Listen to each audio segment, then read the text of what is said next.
Jacob and Esau, the twin sons of Isaac, presented a striking contrast both in character and in life. This unlikeness was foretold by the angel of God before their birth.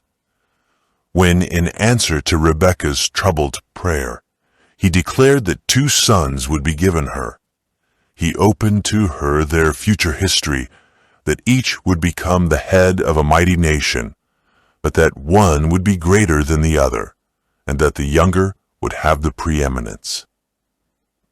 Esau grew up loving self-gratification and centering all his interest in the present. Impatient of restraint, he delighted in the wild freedom of the chase, and early chose the life of a hunter. Yet he was the father's favorite. The quiet, peace-loving shepherd was attracted by the daring and vigor of this elder son, who fearlessly ranged over mountain and desert, returning home with game for his father and with exciting accounts of his adventurous life. Jacob, thoughtful, diligent, and caretaking, ever thinking more of the future than the present, was content to dwell at home, occupied in the care of the flocks and the tillage of the soil. His patient perseverance, thrift, and foresight were valued by the mother. His affections were deep and strong, and his gentle, unremitting attentions added far more to her happiness than did the boisterous and occasional kindnesses of Esau.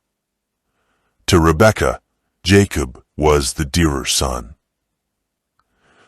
The promises made to Abraham and confirmed to his son were held by Isaac and Rebekah as the great object of their desires and hopes. With these promises, Esau and Jacob were familiar.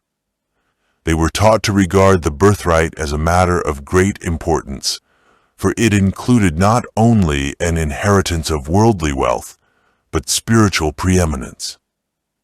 He who received it was to be the priest of his family, and in the line of his posterity, the Redeemer of the world would come. On the other hand, there were obligations resting upon the possessor of the birthright. He who should inherit its blessings must devote his life to the service of God. Like Abraham, he must be obedient to the divine requirements. In marriage, in his family relations, in public life, he must consult the will of God.